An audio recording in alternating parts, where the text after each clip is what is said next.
Hello everyone, आज हम करेंगे क्लास 7th की जो आपकी सोशल साइंस की बुक है उसका chapter number 6 the age of reorganisation. So अभी तक जो है हमने अलग अलग जो है मेन जो चार वाहना था और मौर्यन एम्पायर के बाद क्या हुआ वो पढ़ा था। अब आते हैं कि सात वाहना जब मतलब डिमोलिश हो गया, वो चला गया, तो उसके बाद कौन कौन से एम्पायर्स आई, कौन कौन डायनेस्टी वहाँ पर आई। सो सबसे पहले आते हैं Chedis. Let us go back a little. Do you remember the Kalinga war mentioned in the previous chapter? तो मौर्य में जो अशोका थे उन्होंने कलिंगा वॉर की थी, उसके बाद वो जो है मतलब नॉन वायलेंस पे चले गए थे।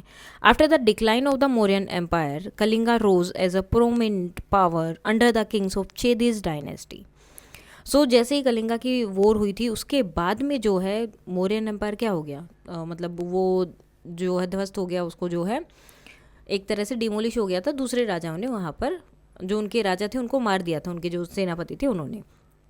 तो कलिंगा जो है एक बहुत ही पावरफुल सिटी या किंग के रूप में या राज्य के रूप में उभरा था। और कौन थे उसमें राजा कौन थे उस टाइम पे? चेदी। चेदी उनका सरनेम होता था, तो उसी को वो डायनेस्टी बना दिया जब तक वो लोग रहेंगे। Kharavela, one of their main ruler, was a devotee follower of Jain teachings. तो एक जो है उनके जैन टीचिंग जो थी, उनके जो है मेन फॉलोवर थे वो जैन जो डायनेस्टी थी, सॉरी जैन जो लोग सोचते थे या समझते थे या उनकी जो मतलब थॉट्स थे उनको मानते थे। ही वो सम टाइम कोल्ड भिक्षुक राजा, उसे कई बार जो है भिक्षुक राजा भी बोला जाता था, और मोंक किंग भी उन्हें बोला जाता था। He was some time although he respected all schools of thought. ये नहीं कि वो अगर जैन को फॉलो कर रहे हैं तो सब लोग जैन ही माने। उनका ये था कि आप जिसको फॉलो कर रहे हैं वो आपकी मर्जी है, लेकिन और बाकी जो भी होते थे उनका भी वो क्या करते थे, हमेशा सम्मान करते थे बाकी लोगों का भी। Near Bhubaneswar the famous Udayagiri Khandagiri caves. तो यहाँ पर जो ये केव्स हैं, उदयगिरी खंडगिरी केव्स गुफाएं likely developed for Jain monks, जो है उन्होंने जैन के जो मोंक्स होते थे, भिक्षुक होते थे, उनके लिए बनवाई थी। Features intricate panels and statues, इसमें बहुत सारे पैनल्स वगैरह और स्टैचूज लगे हैं। And spacious rooms craved into the rocks, उन्हीं रॉक्स के अंदर जो है रूम भी बनाए गए हैं और जो बहुत बड़े थे। So showcasing the skill of the craftsman, जिससे पता चलता है कि उस टाइम पे जो क्राफ्ट्समैन थे उनकी स्किल्स कितनी अच्छी थी। The design and craftsmanship of these caves make them notable example of rock cut architectures. So ये जो डिज़ाइन वहाँ बने थे और क्राफ्टमैन मतलब रॉक कट मतलब रॉक को ही कट करके उन्होंने यहाँ पर बनाया था, तो ये एक बहुत बड़ा एग्जाम्पल था उस टाइम पर। A style of architecture that we will turn to in higher classes. ठीक है, अब इसके बारे में आगे भी पढ़ेंगे कि ये जो है एक इम्पोर्टेंट पार्ट क्यों था। अब ये देखो, पूरा रॉक को कट करके इन्होंने ये सब बनाया हुआ है। पत्थर था, पत्थर को कट करके सब बनाया है, ये नहीं कि अलग से बना के लगा दिया है। One of the cave prominently displays the Hathi Gumpha. तो अब इनमें से जो एक गुफा है वो किसके बारे में बताती है? हाथी गुफा के बारे में बताता है। इंस्क्रिप्शन है उसमें वो पूरी की पूरी रिटन इन ब्रह्मी स्क्रिप्ट, जो कि पूरा जो है ब्रह्मी स्क्रिप्ट में लिखा हुआ है। Which records kings Kharavela's accomplishments year after year. तो जहाँ पर जो है ये खारवेल जो राजा थे उनकी जो है क्या क्या उन्होंने उपलब्धियाँ प्राप्त की उनके बारे में बताया गया, including his victorious military campaigns and his benevolent works for the welfare of his people. साथ में उनके साथ में ही मतलब जो इंस्क्रिप्शन है उनमें जो है उन्होंने अलग अलग चीज़ें बताई हैं कि किस तरह से उनकी जो है मिलिट्री हमेशा विजयी रही, हमेशा किस तरह से जीतती रहती थी, और साथ में लोगों के वेलफेयर के लिए उन्होंने किस तरह से काम किया। Kharavela also proudly declares that he created a council of ethics and sages. उन्होंने जो है काउंसिल बनाई थी, एक जो है कमेटी बनाई थी, जिसमें जो सेज होते थे, एथिस्ट होते यानी जो भगवान को मानते हैं, उन सब लोग उसमें होते थे।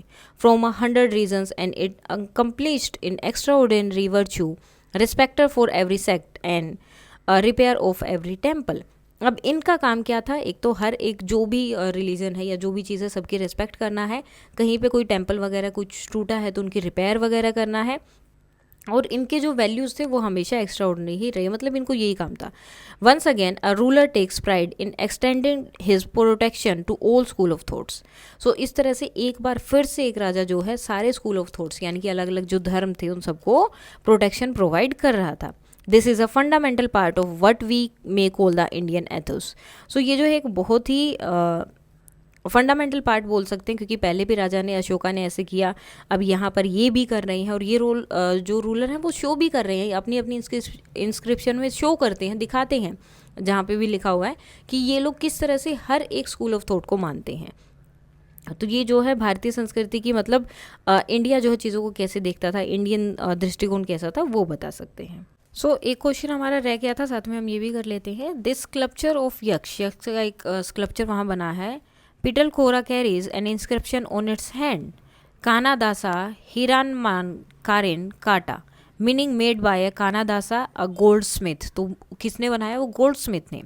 So is it not interesting to see that a goldsmith could also craft a sculpture made of stone? कि जो एक सुनार था जो सोने का काम करता है, वो भी जो स्टोन पे स्कल्पचर बना पा रहा है।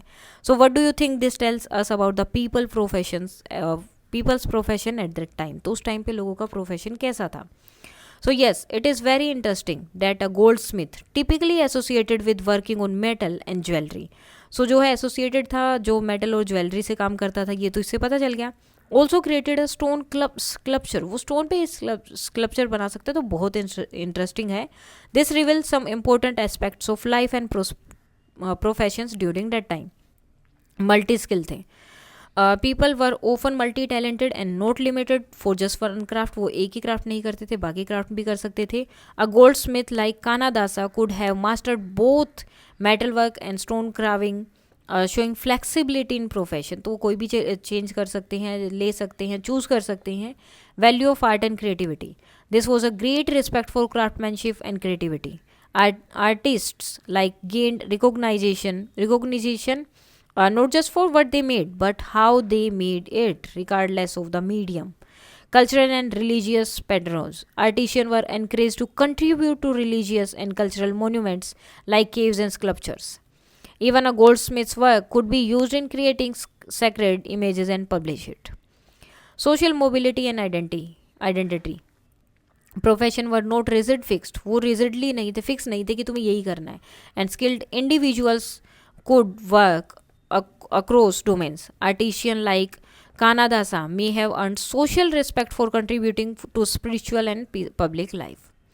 Conclusion, this example tells us that in ancient India, artisans were highly skilled, adaptable, and their work was valued beyond traditional labels. So इससे हमें पता चलता है कि वो ये नहीं था कि आर्टिशियन की स्किल की वैल्यू होती थी वहाँ पर, ये नहीं होता था कि आपने ये काम किया तो आप सिर्फ ये ही करोगे, नहीं, ये नहीं था।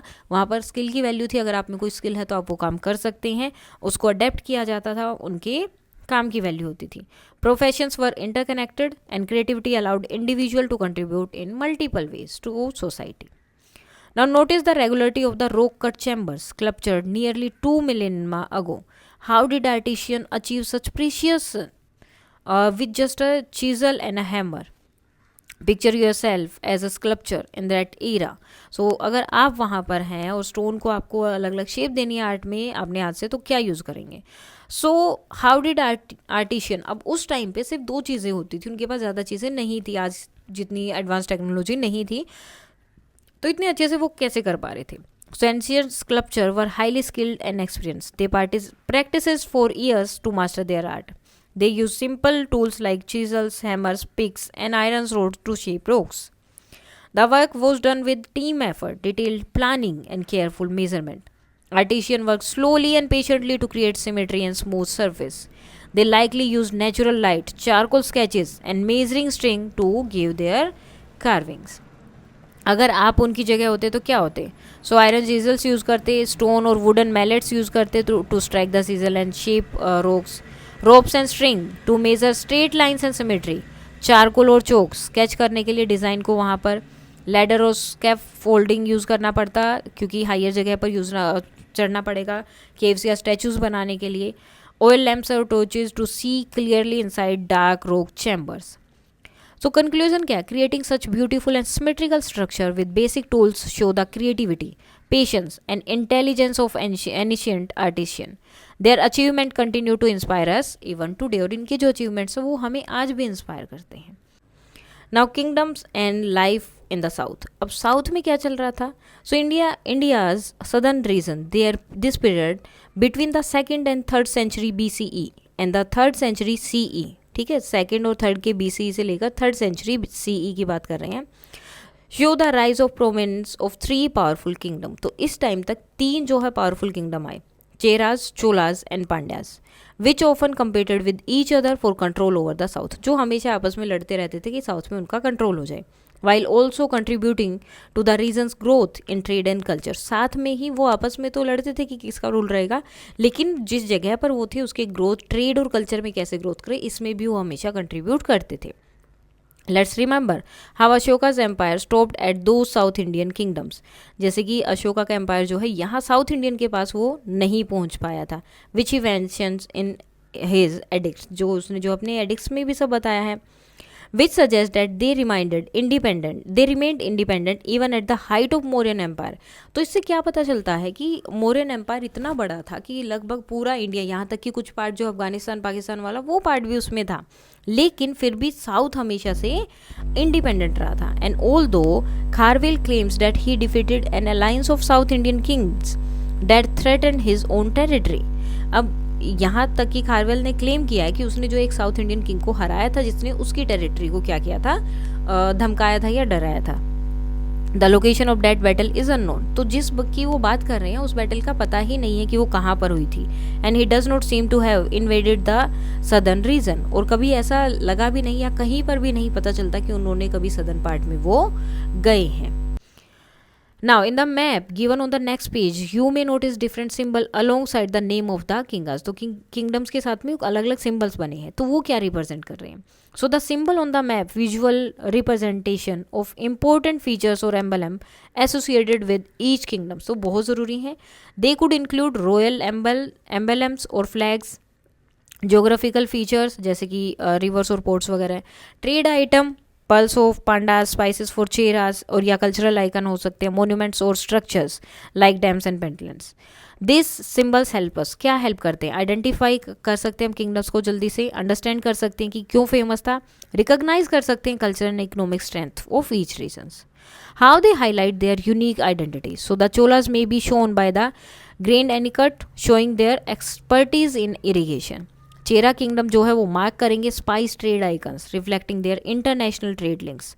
The Pandyas could be represent with pearls highlighting their coastal wealth and export.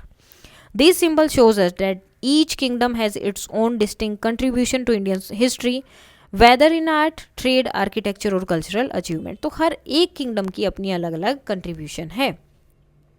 The use of symbol on historical map bring the past to life, past को जो है लाइफ में लेकर आता है। They make it easier to understand the regional strength, उस time की जो स्ट्रेंथ थी, आइडेंटिटीज थी एंशियंट किंगडम की, और क्रिएटिव और विजुअल वे में हम उनको देख सकते हैं। तो ये जो सदर्न पार्ट है ना, ये चेरास, पांड्यास और चोलास, तो ये वाले पार्ट में कभी भी मौर्य भी नहीं गए थे और वो भी शायद नहीं गए हैं। उन्होंने बोला कि उन्होंने सदर्न किंग को हराया, लेकिन वो साउथ में जाकर हराया, ये बात कहीं भी नहीं आई है। So the period show the advent of many poets whose works collectively known as Sangam literature। So इसमें जो है इस टाइम पीरियड में बहुत सारे, या इनके पीरियड में बहुत सारे जो है पोएट भी हुए हैं जिन्होंने बहुत सारी कविताएं लिखी, और उनकी कविताओं को, उनके काम को, कविता या जो भी लिखा है उनको एक साथ लगा दिया गया, जिसे बोला जाता है संगम लिटरेचर। डिफाइंड द एंटायर इरा, जिसको अगर आप पढ़ेंगे या पता चलता है तो उसमें वो पूरे उस टाइम की इरा के बारे में पता चल जाता है। It came to be known as the Sangam age, इसे संगम एज भी बोला जाता है। The word Sangam is derived from the Sanskrit sang. अब जो ये संगम वर्ड है संस्कृत के वर्ड से लिया गया है, संग, संग का मतलब साथ में, which translate to the association and coming together, जिसका मतलब होता है एसोसिएशन मतलब साथ देना या एक साथ आना। In this context referring to an assembly of the poets, so जो है असेंबली, एक तरह से आप ये बोल सकते हैं कि बहुत सारे पोएट थे वो एक साथ आते, असेंबली ऑफ पोएट, यानी कि पोएट्स की ही एक जो है असेंबली बना दी गई थी। The Sangam literature the oldest in south India, और संगम लिटरेचर क्या सबसे पुराना साउथ इंडिया में, कंसिस्ट करता है several collection and anthologies of poems and is much consulted by historians who investigate the society and culture of the time. तो यहाँ पर जो है उस जो संगम लिटरेचर बोला जाता है जो साउथ इंडिया का बहुत पुराना है, उसमें जो है कलेक्शन किस किस का है, बहुत पुराने बहुत सारे कलेक्शंस हैं जो पुराने कवि हुए हैं, और इनको अगर आप हिस्टोरियन के साथ जो है वो करते हैं, अध्ययन करते हैं या उनके बारे में पढ़ते हैं, तो उसके भी बहुत ज़्यादा मतलब उस टाइम से रिलेटेड जो कल्चर या जो इन्होंने पोएम लिखे तो सोसाइटी और कल्चर से रिलेटेड ही ये पोएम मिलती हैं, तो हिस्टोरियन को भी इससे बहुत सारी चीज़ें देखने को मिलती हैं। Primarily Sangam poetries express with great skill and delicacy personal emotions such as love और societal values like heroism and generosity. So Sangam है, जैसे ये पोइट्री वगैरह हैं, इनमें बहुत स्किल होती है, बहुत मतलब अच्छी स्किल थी, और मतलब एक पर्सनल के जो इंसान होते हैं उसकी इमोशन को बहुत अच्छे से जो है लव के साथ, अब वो इमोशन कुछ भी हो सकते हैं, जैसे कि लव हो गया या उसकी जो वैल्यूज़ थी वो सब, उनको बहुत अच्छे से जो है यहाँ पर डिफाइन किया गया था इन पोएम में, जैसे कि हीरोइज्म या जेनरसिटी जो भी दिखाई जाती थी सब कुछ। उसके बाद आता है चोलास, तो इसे हिंदी में अब चोल वंश बोलते हैं। The Sangam refers to 3 crown king. अब इस संगम में 3 राजाओं की बात आती है, the Cholas, the Cheras and Pandyas. So the Cholas were a powerful dynasty that ruled parts of south India from the 3rd century BCE to the 13th century CE। तो इतने लंबे टाइम तक इन्होंने क्या किया था, वहां पर रूल किया था। द चोलास किंग कार्तिकाला, तो इनके जो किंग थे कार्तिकाला is said to have defeated a combined force of the Cheras and Pandas and established his supremacy। तो इनके विषय में क्या कहा जाता है, सुकरिकला, इनके बारे में बोला जाता है कि इन्होंने चेरा और पांडास दोनों की जब एक साथ आर्मी आ गई थी इस पे युद्ध करने के लिए, इस पे अटैक करने के लिए, तो इसने उन दोनों को हरा दिया था और अपने आप को सुप्रीम वहाँ पर शो कर दिया था। उसके बाद आता है Silappatikaram, the tale of the anklet. This famous epic composed soon after the Sangam collection. अब ये भी जो है कंपोज की गई किसके बाद, संगम कलेक्शन के बाद। That tells the story of Kannagi. So जो कन्नगी की स्टोरी सुनाता है, who lived happily with her husband Kovalan in the prosperous Cholas capital city of Puhar. So ये जो एक औरत की कन्नगी जो है उसकी कथा है या उसकी स्टोरी है, जो बताते हैं जो है अपने पति कोवलन के साथ जो है, जो चोल डायनेस्टी थी या चोल की जो कैपिटल थी वहाँ पर बहुत आराम से रहती थी, पुहार जो उनकी डायनेस्टी थी। However Kovalan fell in love with a dancer and eventually lost all his wealth over her. तो अब ये तो कन्नगी तो उसके साथ रहती थी अपने हस्बैंड के साथ, लेकिन उसके हस्बैंड को किसी और से प्यार हो गया, कोई डांसर थी, और वो उसके ऊपर अपनी दौलत लुटाता रहा। रियलाइजिंग हिज मिस्टेक, उसके बाद उसे अपनी मिस्टेक रियलाइज हुई, ही रिटर्न टू कन्नगी, वो उसके पास वापस आया। हु फॉरगिव हिम, तो उसने उसे माफ़ कर दिया। दे देन ट्रेवल टू मदुरई, उसके बाद वो मदुरई गए। The capital of the Pandyas kingdom, जो पांड्या किंगडम की जो है कैपिटल थी, कहाँ थी, ये चोला से काव्या पांड्यास किंगडम में गए। Hoping to rebuild their lifes, तो उन्होंने सोचा कि यहाँ पर आकर हम अपनी लाइफ फिर से बनाएंगे। So start a new, Kannagi gave Kovalan one of her anklet to sell. अब उसने क्या किया, कोवलन को अपना जो एक एंकलेट, अपनी एक पायल दे दी कि इसे बेचाओ, जो पैसे मिलेंगे उससे हम नई लाइफ शुरू करेंगे। However he was falsely accused of theft and executed by the Pandyas king. लेकिन जब वो लेकर गया तो लोगों ने सोचा ये किसी की चोरी करके लेकर आया है, और जब राजा को इसे पता चला तो राजा ने उसे फांसी की सजा दे दी और उसे वहीं पर वो मर गया। Devastated Kannagi proved his innocence. अब वो बहुत दुखी हो गई थी कन्नगी इसमें, और उसने जो उसकी इनोसेंस प्रूव की कि वो झूठ नहीं बोल रहा था। बाय रिवीलिंग हर सेकेंड एंकलेट, उन्होंने उसे अपना दूसरा दिखाया कि ये मेरा एंकलेट है और मैंने ही उसे एक दिया था। The king realising his mistake died of शोक। अब जब राजा को अपनी गलती का पता चला तो वो शोक में आकर वो खुद भी मर गए। कन्नगी देन कर्स्ड मदुरई, उसके बाद कन्नगी ने जो है मदुरई में क्रश किया, श्राप दिया। Involving the god of fire who destroyed the city, जिसमें उन्होंने बोला कि भगवान जो है इस सिटी को, पूरी सिटी को जला दें। She then walked further west to the Cheras kingdom, उसके बाद वो चेरा किंगडम में चली गई वहाँ से। Where she was honoured as a goddess, जिसको जो है वहाँ पर क्या हो गया, गोडेस की तरह, भगवान की तरह ट्रीट किया गया। क्योंकि जब उसने बोला ना कि भगवान जो है जो अग्नि देवता है वो आपको पूरा जला देंगे आपकी इस कंट्री सिटी को, तो पूरी सिटी जल गई थी और जल के राख हो गई थी। तो उसके बाद वो वहाँ से चली गई चेरा किंगडम में, और जब वहाँ लोगों ने उसे देखा तो उसे भगवान की तरह पूजा किया, देवी की तरह। Even today Kannagi is worshipped in Tamil Nadu and Kerala, और आज के टाइम पर भी उन्हें तमिलनाडु और केरला में वर्शिप किया जाता है। Silappatikaram executive poetry thus center on the principles of justice and rulers dharma to protect it। सो इसकी जो पोइट्रीज़ हैं वो बताती हैं कि किस तरह से जो है आपके जो प्रिंसिपल्स हैं, वो जस्टिस के लिए जो भी मतलब आप अपने प्रिंसिपल्स बनाते हैं जस्टिस के लिए कि ऐसे होना चाहिए, तो आपको पूरी जो है सब चीज़ें पता होनी चाहिए। और जो रूलर का धर्म है कि उसे प्रोटेक्ट करना है, जस्टिस होना चाहिए, और रूलर का धर्म है कि जब भी जस्टिस हो तो वो सही जस्टिस होना चाहिए, गलत ना हो। It also take us through cities rich in traded goods. और इसमें जो है बहुत सारी सिटीज़ भी थी जिसमें बहुत ज़्यादा मतलब ये सारे के सारे उन्होंने बताया है कि राजा के क्या क्या काम है। साथ में ही उन्हें जो है सिटी को रिच बनाना है ताकि वो अच्छे से उसमें ट्रेड हो सके, through 3 kingdoms and also through several schools of thought. इसमें भी जो है अलग अलग तरह की जो धर्म वगैरह है उन सब के बारे में बताया गया है, उन तीनों किंगडम्स के बारे में इसमें भी बताया गया है। Observe the statue of the king, how is he depicted, what do his posture, clothing and expression say about his power and statue. So कैसे उसको डिस्क्राइब किया गया। So king Karikala is shown riding a decorated elephant, a symbol of royalty and strength. तो उसकी royalty and strength show कर रही है। He is sitting tall and confidently, वो बिल्कुल अच्छे से मतलब तन के खड़े हैं, बैठे हुए हैं और कॉन्फिडेंट है। Which give him a commanding presence. Posture, his upright forward facing posture suggested authority, leadership and confidence. Or holding a raised hand might indicate a gesture of blessing and victory. Clothing and ornaments. The king is dressed in regal attire with rich color and ornaments jewelry.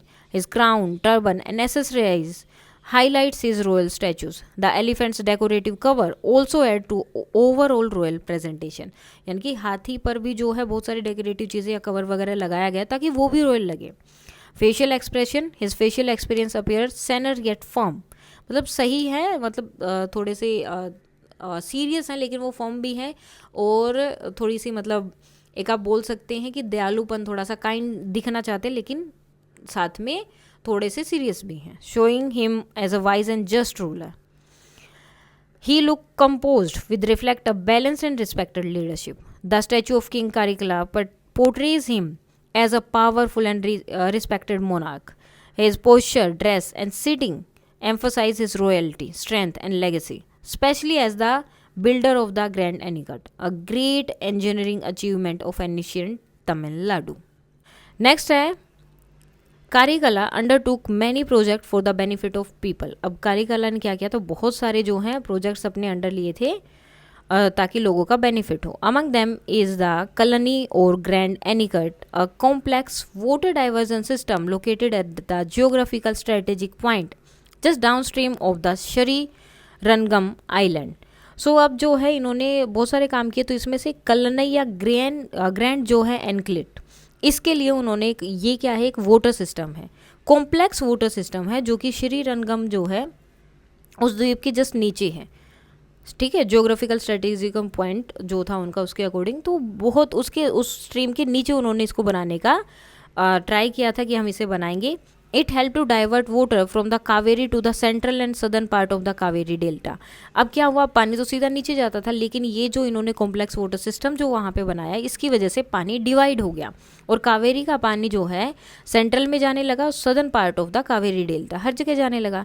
This enabled more land to be brought under cultivation. अब इसकी वजह से ज़्यादा जगह पर पानी पहुँच रहा है, तो जो फसल वगैरह वो भी ज़्यादा जगह पर होगी।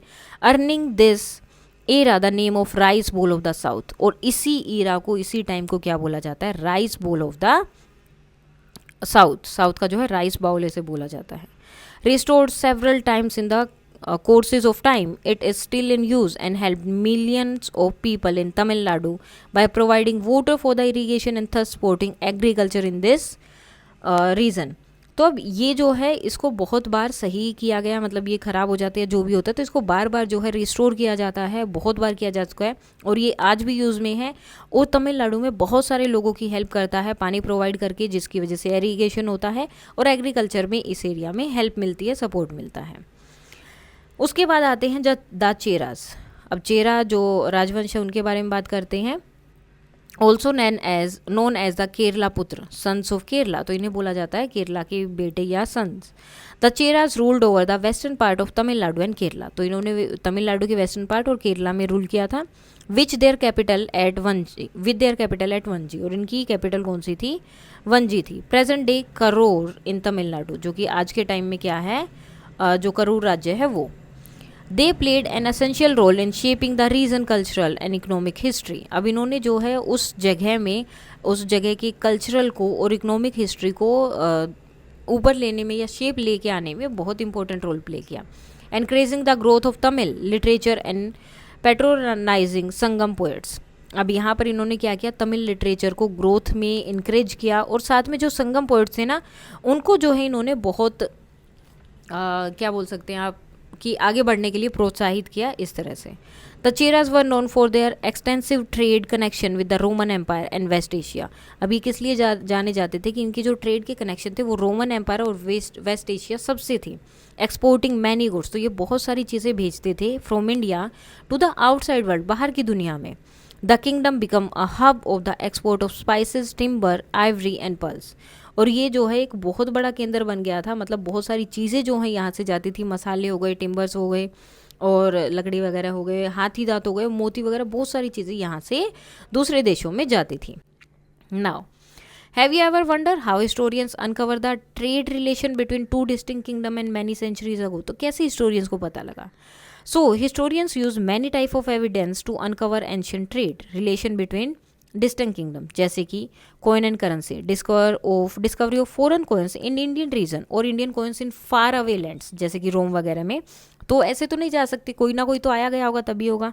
सो उनके ट्रेड के बारे में पता चलता है। For example Satavahanas coin with ship suggest maritime trade.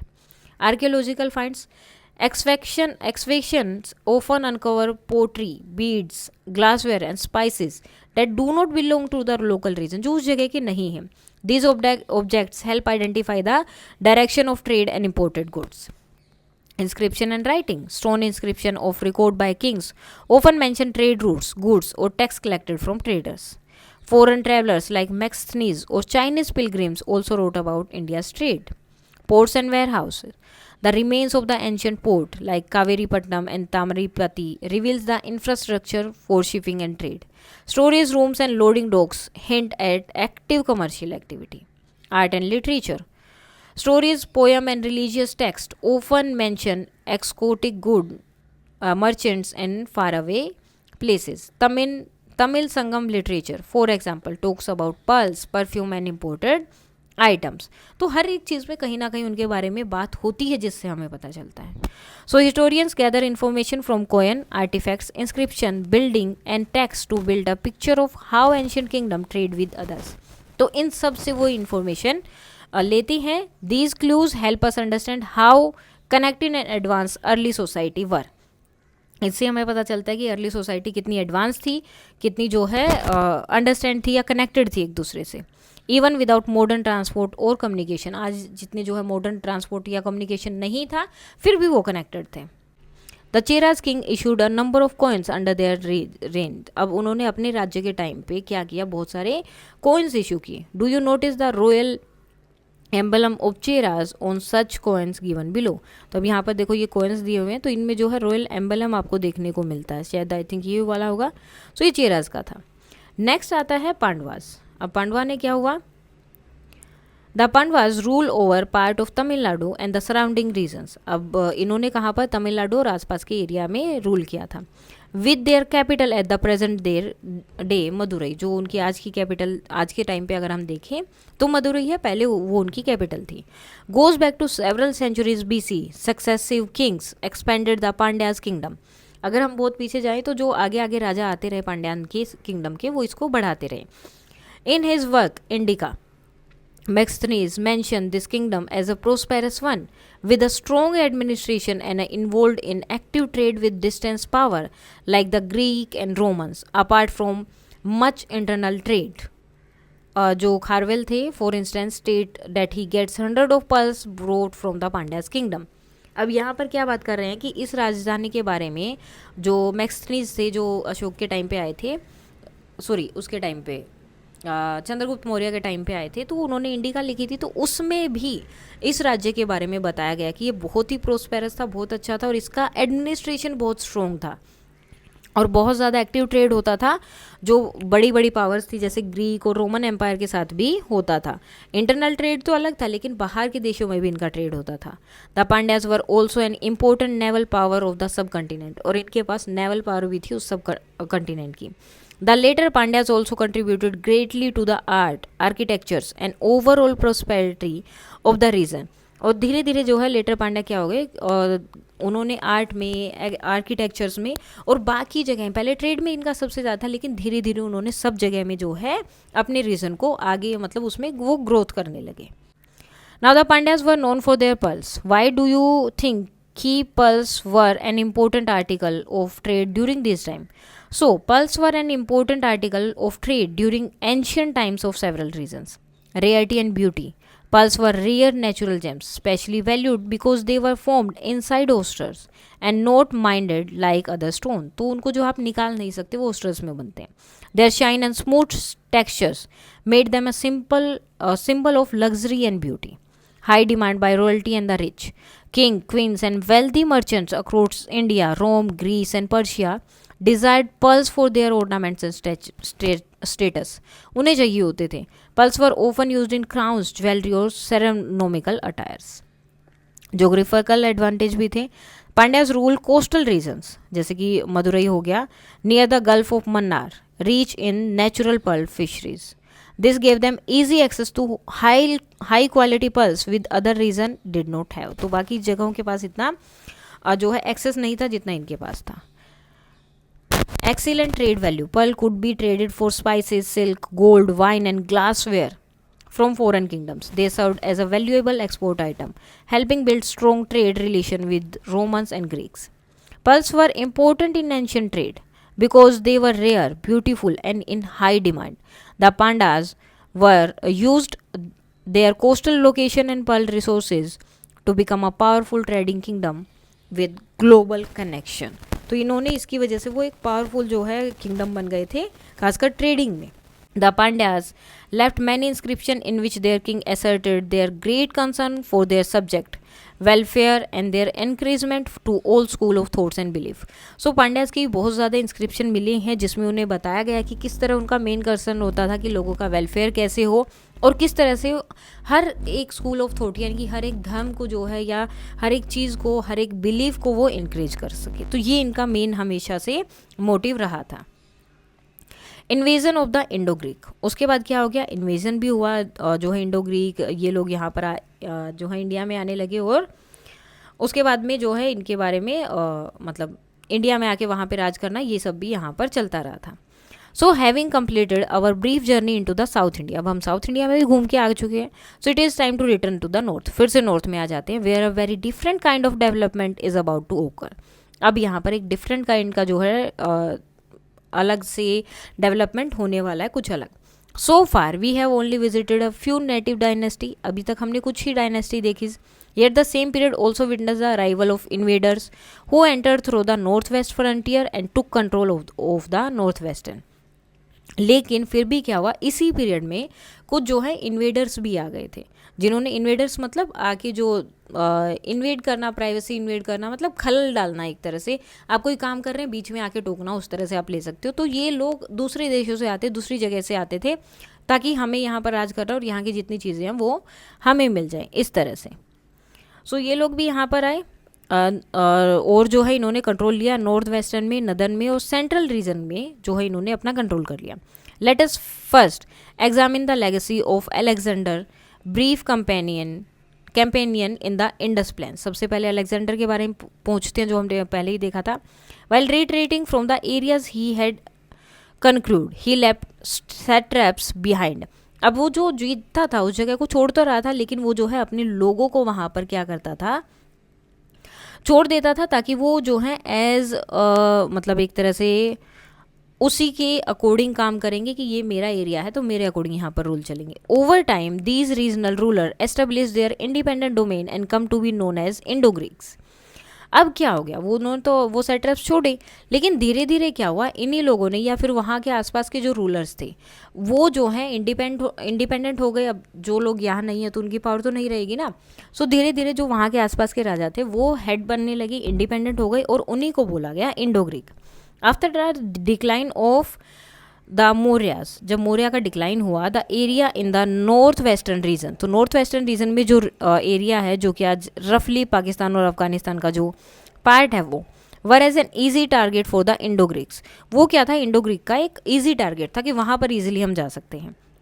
However, while they arrived as conquerors, they were much influenced by the rich local culture.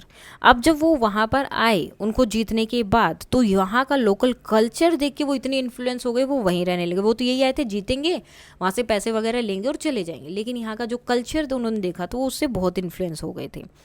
This cultural interaction led to the blend of Greek and Indo element in the governance. तो धीरे धीरे इन दोनों में blend होने लगा, Greek और Indian में, governance का, आर्ट का, लैंग्वेज का and daily life, shaping the cultural landscape of the region, जिसकी वजह से जो वहाँ का रीजन था, जो कल्चरल लैंडस्केप था वो चेंज होने लगा. आधा कुछ इंडो हो गया, कुछ ग्रीक रह गया, इस तरह से. The Heliodorus pillar near Vidisha, Vidisha में एक हेलिडोरस पिलर है, is the notable example of such connection, वो उसका एक एग्जाम्पल है. It is name as Indo Greek ambassador, इसको जो है इंडो ग्रीक एम्बेसडर बोला जाता है. Who is his inscription praises, जिसमें जो इसकी प्रेजेस होती है इंस्क्रिप्शन की, Vasudeva as the god of gods, जो कि भगवानों का भगवान है. द इंस्क्रिप्शन ऑल्सो स्टेट, अब इस इंस्क्रिप्शन में ऑल्सो ये भी बताया गया है, 3 इमोर्टल प्रेस्पेक्ट्स, फुटस्टेप्स, 3 जो है immortal footstep, when practice led to heaven, अगर उनकी जो है बार बार प्रैक्टिस की जाएगी तो आप भगवान के पास जा सकते हैं. वो क्या क्या है, self restraint, charity and consequences. तो ये 3 चीज़ें हैं जिनको आपको अगर बार बार आप जो हैं इनको फॉलो करते हैं या इसी के अकॉर्डिंग चलते हैं तो आपको हेवन मिलेगा. During excavation in north India, अब नॉर्थ इंडिया में जब एक्सकवेशन हो रहा था, archaeologist have found many Indo Greek coin, तो बहुत सारे उन्हें वैसे कोइन भी मिले, which have provided most of the information we have about these rulers, जिनकी जो है हमें इन रूलर से रिलेटेड बहुत सारी इंफॉर्मेशन पता चली. Those coins were made of gold, silver, copper and nickel, often portraying a king on one side and the Greek deity on the other. अब ये किंग जो है सिल्वर के, गोल्ड, कॉपर, अलग अलग उससे बने थे मेटल से, लेकिन अब इनमें मोस्टली एक चीज़ क्या थी, एक तरफ तो किंग होता था और दूसरी साइड पर कोई ना कोई ग्रीक का डाइटी होता था, भगवान होता था. However, some coin instead depicted Indian deities like Vasudev, Krishna and Lakshmi. अब ये तो है कि भगवान थे, लेकिन कई जो कोइन थे उनमें जो है इंडियन जो डाइटीज थी, इंडिया की जो देवी देवता थे वो भी दिखाए गए थे, जैसे कि वासुदेव, कृष्ण या लक्ष्मी वगैरह. The rule of Indo Greek ended with the invention of Indo Scythian और साकाज. अब ये जो है क्या हुआ, अब इन्होंने तो कर लिया, लेकिन इसके बाद इंडो ग्रीक जो है इनका भी क्या हो गया, इन्वेजन हो गया. मतलब अब ये आराम से रूल कर रहे थे तो दूसरे बाहर वाले लोग आए, इन्होंने इन पे क्या कर दिया, अटैक कर दिया. इन्हें इंडो जो है सिथीनियन या शक जो है हमें बोला गया था, या शको ने क्या किया, इन पे रूल किया या इन पे अटैक कर दिया था. What do you think might have been the meaning of having deities like Vasudev, Krishna or Lakshmi or some Indo-Greek coins? So including Indian deities like Vasudev, Krishna or Lakshmi on the Indo-Greek coins had deep spiritual, cultural and political meaning. Cultural adaptation, it shows that Indo-Greek rulers were influenced by Indian belief and respected local regions. Influence हुए वो उनसे और local जो religion था उनसे भी उनकी respect की उन्होंने. By using Indian gods they were blending Greek and Indian culture with help them connect with the local people, ताकि लोकल लोगों से वो कनेक्ट कर पाएँ. Gaining local support, featuring well known Indian deities on coin made local population feel included. तो लोगों को लगता था कि ये हमें इंक्लूड कर रहे हैं, हमें जान रहे हैं, हमारे भगवान की पूजा करते हैं. It may have help the ruler gain trust and loyalty. तो उन्हें ट्रस्ट, लोग जो उस पर ट्रस्ट करेंगे लॉयल रहेंगे. Symbol of power and prosperity. Vasudev, Krishna represent protection and strength, while Lakshmi symbolise wealth and good Fortune. तो ये भी एक रीजन हो सकता है. Using this deities on coin could send a message of divine support from the ruler rain. Cultural confluence. These coins are evidence of cultural fusion between Greek and Indian tradition. It shows how foreign rulers assimilated into Indian society instead of remaining outsider. So इससे ये भी पता चलता है कि वो बाहर रहकर इंडियन सोसाइटी का पार्ट बन गए थे. The use of Indian deities on Indo-Greek coins reflected religion, respect, तो रिलीजियस जो है रिस्पेक्ट उन्हें मिली, पॉलिटिकल विजडम था, कल्चरल ब्लेंडिंग थी, सब कुछ इसमें हो रहा था। It help the ruler legitimise their power, वो अपनी पावर को बढ़ा सकते थे और बिल्ड करते थे share identity in a diverse society. Don't miss out. अब यहाँ क्या है, the Shakas some time called Indo-Scythian also invaded the northwest of the subcontinent and ruled from the latter part of the 2nd century BCE to the 5th century CE. Their kingdoms rose to power after the Indo-Greek. अब ये क्या थे, इन्होंने ये उत्तर जो है south north west से ये आए सब कंटिनेंट पे, और वहाँ पर जो है 2nd सेंचुरी BC के लेट में, मतलब लास्ट के टाइम पे ही रूल किया और 5th सेंचुरी तक रूल किया। अब ये जो है this kingdom rose to power after the Indo Greek के बाद ये पावर में आए, and they were in power until the arrival of Kushanas, और ये कब तक पावर में रहे, जब तक कुशाना ना आ गए। It was during this period that the Shakas Samvat calendar was develop, और इसी टाइम पे जो हम कैलेंडर देखते हैं शक सामवत का, वो इन्हीं के टाइम पर आया था। It is 78 years behind the Georgian calendar, और ये जो है जॉर्जियन कैलेंडर जो हम देखते हैं जनवरी से मार्च वाला, उससे 78 ईयर्स पीछे है। It was adopted as a Indian national calendar in 1957, और ये शक संवत वाला जो कैलेंडर है इसे जो है इंडियन नेशनल कैलेंडर भी बोला गया था, अडोप्ट किया गया था इन 1957 में। Now the emergence of Kushana, अब कुशान भी यहाँ पर आ गए, ठीक है। The Kushanas originally from central Asia, थे कहाँ से, सेंट्रल एशिया से। Entered India probably in the 2nd century CE, तो इंडिया में कब आए, 2nd सेंचुरी CE में। At its peak their empire extended from central Asia to large part of the northern India. अब इनका जब पीक पर था, यानी कि बहुत अच्छा जब चल रहा था, तो सेंट्रल एशिया से लेकर नॉर्दर्न इंडिया तक ये इनका यहाँ इतनी जगह पे रूल था। Their rule marked a period of extensive cultural intermixing and had a profound impact on the history of the Indian subcontinent. अब इनके रूल के टाइम पे क्या हुआ, जो कल्चरल रीमिक्स था, मतलब सारी चीज़ें आपस में मिक्स हो गई, आधी चीज़ें उनकी हैं, आधी हमारी है, किसी को कुछ पता नहीं चल रहा, तो सब चीज़ें बहुत मिक्स हुई थी उस टाइम पे, और हिस्ट्री में एक बहुत जो है इम्पैक्ट भी इनका बहुत ज़्यादा इम्पैक्ट हुआ था। When he was not busy with his military campaign in Kanishka encourage art and culture, और जब वो मिलिट्री वगैरह में नहीं जाता था, यानी कि कोई युद्ध वगैरह नहीं हो रहा होता था, तो क्या करता था, इनक्रेज करता था किसको, आर्ट कल्चर को, जिसकी वजह से उनके जो टाइम था उस टाइम पर बहुत सारे नए आर्टिस्टिक स्टाइल जो हैं डेवलप हो गए थे। Careful observe this massive statue and notice the clothing, weapon and footwear. So the statue in the question is King Kanishka, one of the most powerful ruler of Kushana's dynasty. By observing the statue's feature, we can learn the following. Clothing. The figure is wearing a thick belt robe or with folds, with resemble Central Asian or strip style attire. This shows that Kanishka was of Central Asian origin or continued his native dress even while ruling in Asia. कि वो वहाँ से था लेकिन फिर भी जो है एशिया में आने के बाद भी उसने अपना ड्रेसिंग स्टाइल वैसा ही रखा।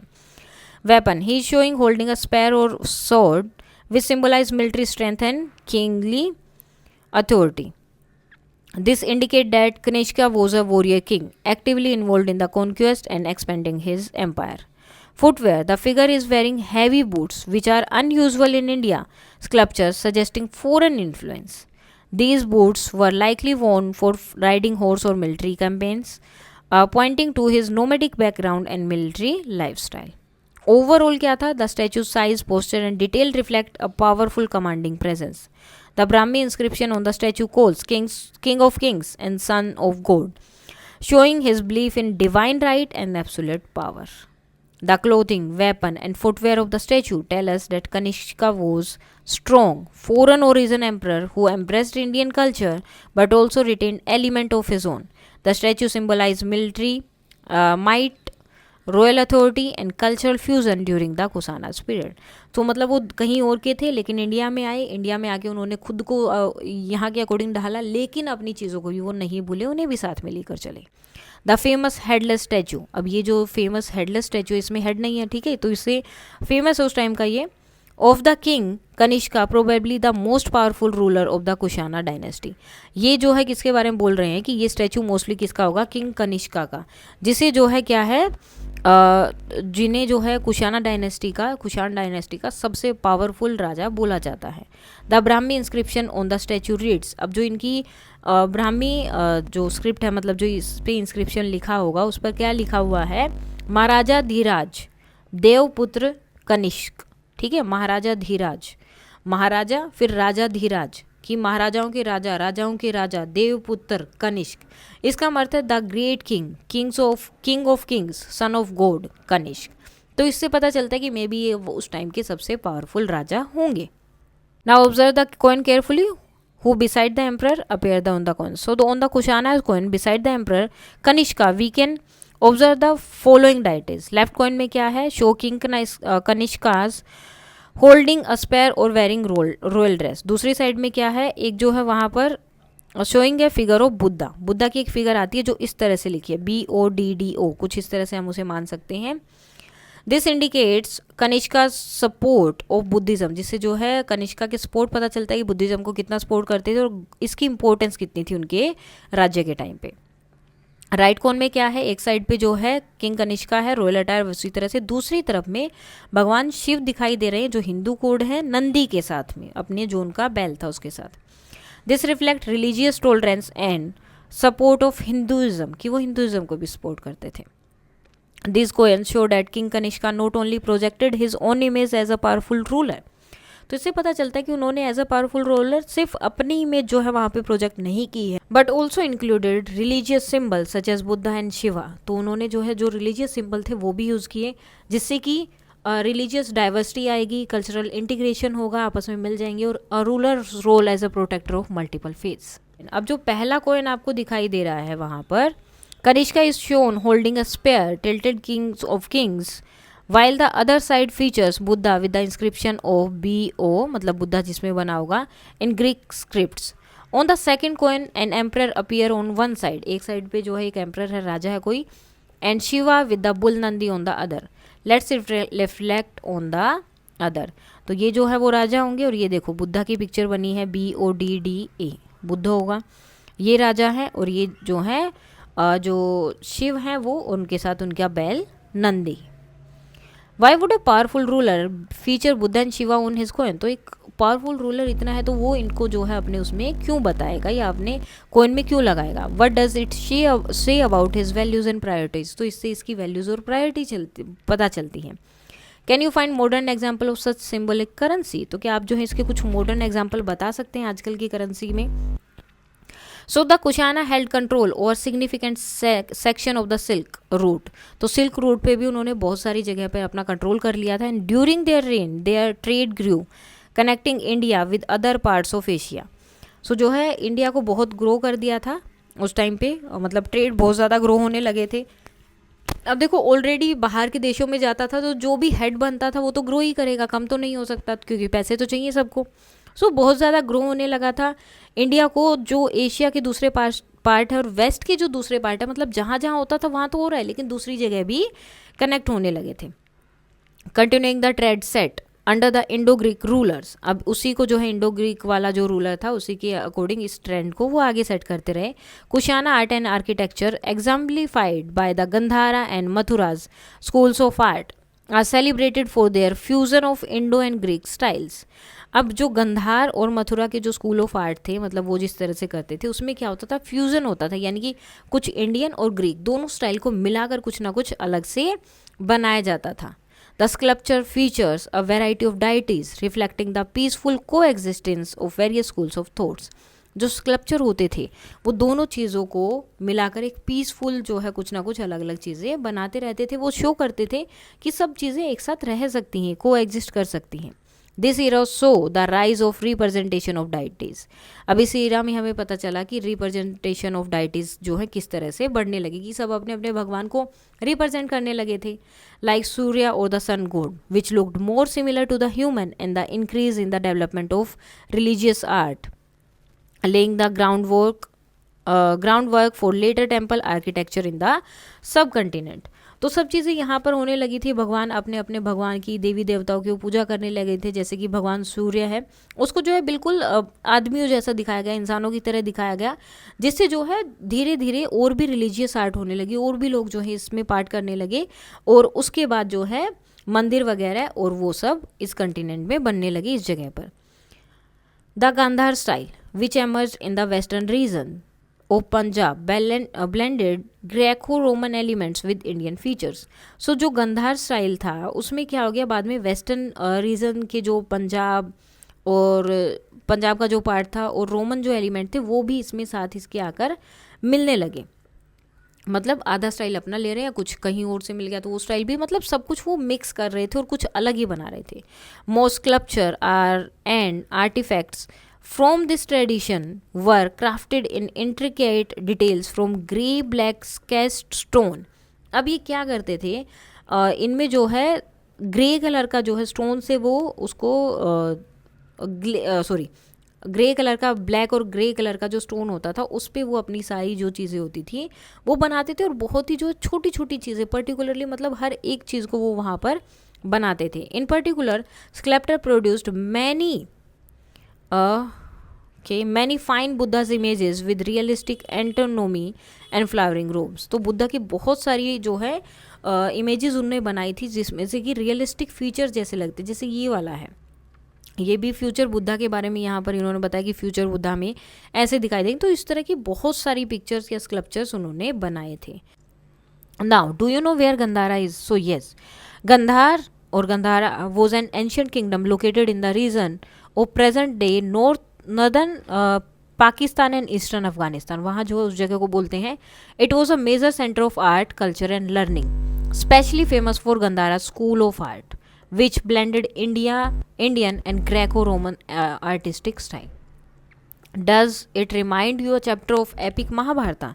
तो क्या महाभारत के बारे में भी जो इसके बारे में पता चलता है? So yes, Gandhara remind us of Gandhari, a well known character from the epic Mahabharata. She was the princess of Gandhar and became the queen of Hastinapur after marrying Dhritarashtra, the blind Kuru king. तो कुरु के जो राजा थे लेकिन वो अंधे थे, तो उनके साथ उनकी शादी हुई थी. Out of loyalty to her husband, Gandhari chose to blindfold herself for life, becoming a symbol of sacrifice, strength and devotion. तो जब उन्हें पता चला कि उनके हस्बैंड जो देख नहीं सकते, तो उन्होंने भी अपनी आंखों पे पट्टी बांधी थी और पूरी लाइफ वो वैसे ही रहे थे. अब यहाँ पर उनका रूट्स के बारे में बता रहे हैं, जो जहाँ से जहाँ तक वो जाते थे. तो ये देखो, लगभग हर एक पार्ट में उन्होंने जाना शुरू कर दिया था, ट्रेड करना. सेम यहाँ भी यही सब चीज़ें हैं, मतलब वो पूरा एक ही पिक्चर है आपका. Now the Mathura style developed in the Mathura region of present day Uttar Pradesh. तो ये जो मथुरा स्टाइल है ये कब हुआ? प्रेजेंट डे जो उत्तर प्रदेश है, मथुरा जो आजकल उत्तर प्रदेश में है उसके बारे में. Is known for its distinct Indian style. अब इसका अलग ही इंडियन स्टाइल था. Unlike the Gandhara style, Gandhara की स्टाइल की तरह नहीं था. It primarily use red stones.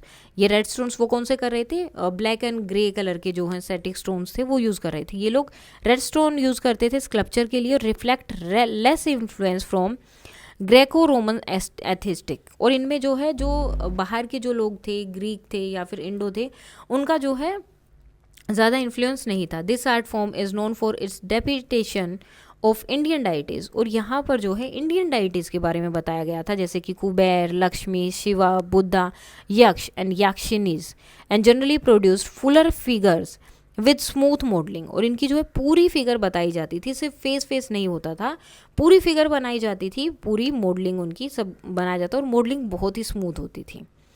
Kubera gold of wealth from the Mathura school of art. अब ये देखो कुबेर है की पिक्चर, मतलब जो भगवान है जिन्हें धन का भगवान बोला जाता है, उनकी पिक्चर बनाई गई. ये पूरी पिक्चर है उनकी, ठीक है. Despite the political conflicts and power struggle, the period so remarkable cultural exchange and assimilation. अब बहुत सारे पॉलिटिकल कॉन्फ्लिक्ट भी बीच में हो रहे थे, लोग पावर के लिए लड़ भी रहे थे, लेकिन इस टाइम पे जो है कल्चरल बहुत एक्सचेंज हुआ, बहुत ज़्यादा आर्ट को जो है बहुत इंपॉर्टेंस मिली. This shared heritage in evident in art and architecture, जिसकी वजह से आर्ट और आर्किटेक्चर में बहुत ज़्यादा लोगों ने, उन्होंने अपनी चीज़ें बताई और इन्होंने अपनी. वे स्टाइल इंटरेक्टेड, जिसमें स्टाइल आपस में बातें की, मतलब एक तरह से स्टाइल भी इंटरचेंज हुआ, जैसे गंधार वाले में हमने देखा. But with the dominance of Indian theme, लेकिन मोस्टली थीम क्या रहती थी, Indian. It was also the age when Sanskrit literature flourished with in particular the composition of major Indian text such as Mahabharat and the Ramayan. अब ये जो है इस time पे जो संस्कृत भी फ्लोरिश होने लगी थी और बहुत सारे कंपोजिशन मतलब जो बुक्स वगैरह इंडिया में थी वो भी बनने लगी थी, जैसे कि महाभारत और रामायण वगैरह, जो कि आपने यूनिट इन डाइवर्सिटी या मैन इन वन में पढ़ा है ग्रेड 6 की टेक्स्ट बुक में. Recognising this connection encourage us to view this tapestry of the past. अब जो है हम नीचे इनका एक पूरा देखने वाले कि क्या क्या पास्ट में चीज़ें थी. Not as a confined of any one kingdom, इसमें एक किंगडम या एक रूलर के बारे में बात नहीं हो रही, but a dynamic process that work through interaction and assimilation over time. बल्कि इसमें उस टाइम के सारे राजाओं की बात है जिन्होंने आपस में काम किया, कभी कोई आ गया कभी कोई आ गया, तो आपस में इतना इंटरचेंज हुआ इनकी स्टाइल्स का, इनकी चीज़ों का, इनके कल्चर का, थी बहुत सारा जो है चेंजेस हमें ओवरऑल स्टाइल में देखने को मिला. अब ये देखो बहुत सारी चीज़ें दी हैं पिक्चर्स वहाँ से जो उस टाइम की मिली हैं वो. A scene of the death of Buddha, जब वो मरे थे ये उस टाइम का सीन है. ठीक है, ये आराम से सो गए, लोगों को लगा सो रहे हैं, लेकिन वो उस टाइम पे अपने प्राण त्याग चुके थे. Bodhisattva Maitreya Shivalinga being worshipped by Kushanas devotees, यहाँ पर भगवान शिव की पूजा कर रहे हैं ये लोग. Now that you are familiar with the basic characteristic of Mathura and Gandhar style of art, study the artifacts given in the figure 6.27 and try to identify which school of art each architect belongs to. तो वो दिए हुए थे सारे, आपको नीचे लिखना था. Art style Gandhara, justification, the sculpture shows realistic human features, detailed robes and a calm facial expression, or characterized of Gandhar art, which is influenced by the Greco-Roman style. Bodhisattva Meritya, Gandhar का है ये भी art style. The figure was wavy hair, moustaches and a turban और hair band and draped clothing similar to Roman robes. So these are classic feature of Gandhara art. Shivalinga worship scene, तो ये मथुरा का होगा. This shows a clear Hindu religious theme with Shiva and the linga. The figures are robust with round faces and the use of red stone is the typical of Mathura art. Naga between two female Naga. So Mathura का है the rounded figure and simplified atoni match the Indian sculpture tradition. Nagas are local Indian deities, often depicted in Mathura sculpture. Kartikeya and Agni. So ये भी मथुरा का है. These are Vedic deities depicted with Indian features and symbols. The bold carving and iconography are rooted in Mathura's school. Standing Buddha, ये गंधार का है. The standing Buddha has a calm expression, wavy hair and realistic fold in the robe. So ये किसके sign है, Gandhara influence के. So these artefacts reflect the fusion of Indian theme with artistic style from both Indian and Greco Roman tradition.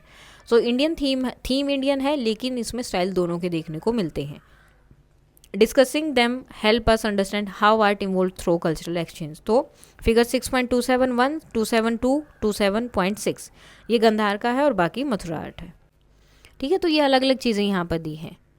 और ये आपका जो है क्या आ गया, जो क्या थी वो टाइमलाइन आ गई कि ये जो है सुंगाज हैं, ये कोशनाज हैं, इंडो ग्रीक इस टाइम तक रहे, शाकाज यहाँ तक थे, और सातवाहना और Chola Cheras and pandas.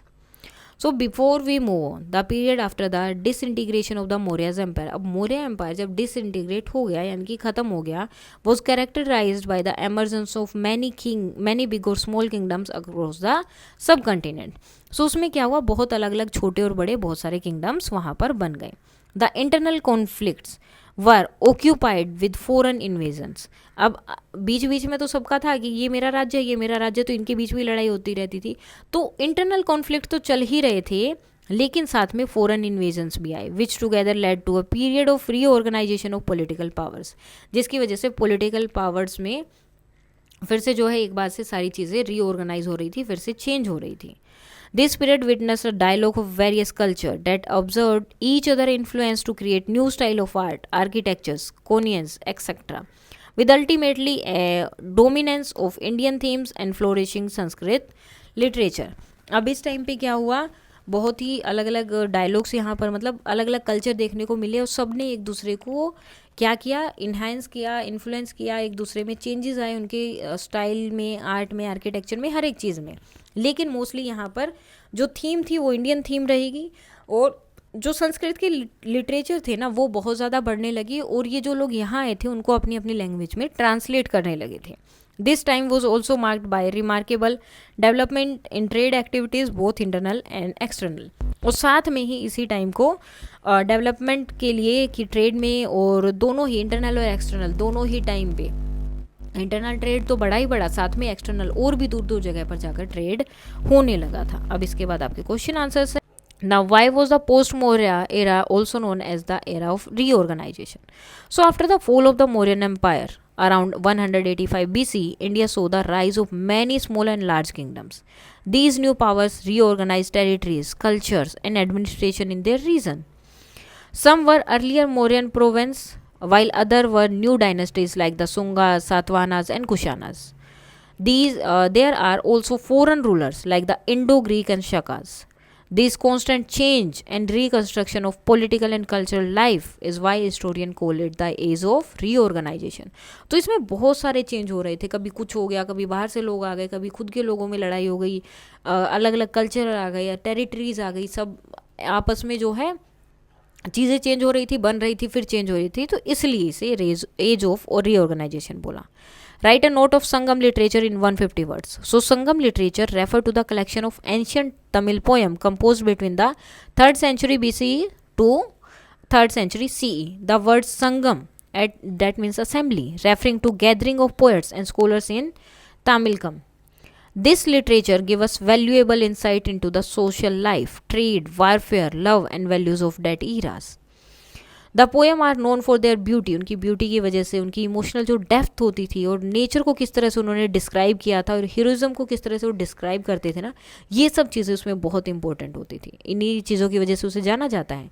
The 3 major dynasty mention the. अब इसमें जो 3 मेजर डायनेस्टी के बारे में बताया गया, Cholas, Cheras and Pandyas, who rule during this period. जिस पीरियड में इन्होंने रूल किया है. Poet praised king. पोएट्स जो है उन्होंने राजाओं की प्रेज की है, रिकॉर्ड किया है जो उनके काम थे बहुत अच्छे अच्छे. Also wrote about personal relationship. साथ में उनके पर्सनल रिलेशनशिप के बारे में भी लिखा है. These work are vital source of for understanding south Indian history, culture and language before written records became common. तो यही उस टाइम पे सोर्स था जब तक कि हमें रिटर्न रिकॉर्ड नहीं मिले थे. Which ruler mentioned in this chapter, including their mother's name in the title? So the Satavahanas rulers, especially Gotami Putra Satkarni, included their mother's name in their title. Gotami Putra means son of Gotami. This practice may reflect the importance and respect given to royal women. कि उस time पे royal women को कितनी respect दी जाती थी या women को कितनी respect दी जाती थी. It also suggests that mother played an influential role in the king's identity, especially if they came from noble or powerful families. In some cases, queens were active in governance and made donations, as seen in the inscription from Nasik and Nanighat. Write a short note of 250 words about one kingdom from this chapter that you find interesting and explain why you chose it. तो यहाँ पर आपके answer अलग अलग हो सकते हैं. सो answer में लिखेंगे I find the Kushanas empire specially interesting because of the cultural diversity and international connection. तो बहुत ज़्यादा कनेक्शन हो गई थी और कल्चरल डाइवर्सिटी भी बहुत ज़्यादा हो गई थी. Originating from central Asia, the Kushanas ruled over large part of northern India during the 1st and 3rd century CE. Their most famous ruler was Kanishka, known for his support of Buddhism, art and trade. Under Kanishka, the Kushanas controlled part of the Silk Route, which connected India to Central Asia, Persia and even Rome. तो इन्होंने इस जगह पर अपने control में ले लिया था. This led to the exchange of good ideas and art style. One fascinating contribution of Kushanas was the development of Gandhar and Mathura's art. तो यहाँ की आर्ट को भी इन्होंने डेवलप किया. Gandhara art shows Greek influence. अब गंधार आर्ट जो उस पर ग्रीक का इन्फ्लुएंस था, while Mathura has purely Indian element, जबकि मथुरा प्योरली इंडियन जैसे थे वैसा ही था.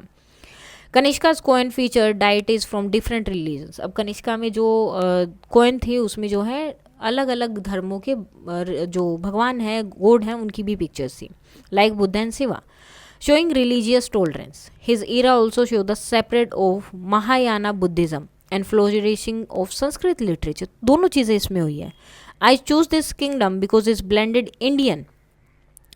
It blended Indian and foreign culture so well and left a lasting impact on religion and art.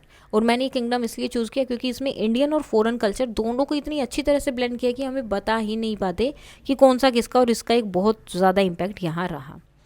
Imagine you have to chance to create your own kingdom. What royal emblem would you choose and why?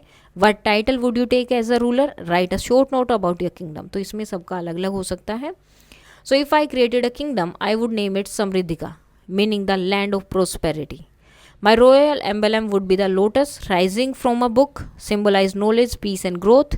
My title would be Jan Raja, like king of wisdom, Janan Raja. Value of the kingdom: equality for all citizens, respect for all religion, promotion of education, art and science.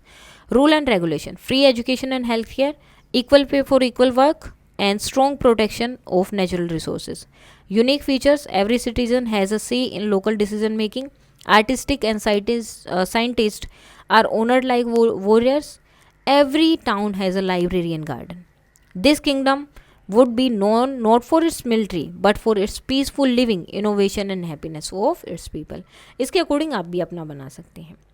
You have read about the architectural development of the post-Maurya era. Take an outline of the Indian subcontinents and mark the approximate location of some of the ancient structure mentioned in this chapter. So क्या क्या हो सकते हैं, जैसे कि बरहुत स्तूपा जो मध्य प्रदेश सुंगा ने बनवाया, Karla caves Lonavala Maharashtra, Satavahana Naneghat caves near Pune Maharashtra में सातवाहना, उदयगिरी एंड कांडानगिरी केव्स जो है नियर भुवनेश्वर उड़ीसा में चेदीज ने बनवाई थी, Heliodorus pillar Vidisha Madhya Pradesh Indo Greek, grand anicut Tamil Nadu Cholas, Gandharas art site Pakistan Afghanistan region में है जो कुशानाज ने बनवाई थी. सो इसके साथ ही आपका चैप्टर हो जाता है कंप्लीट. कोई डाउट है तो आप बता सकते हैं. That's all for today and please like share and subscribe. Thank you.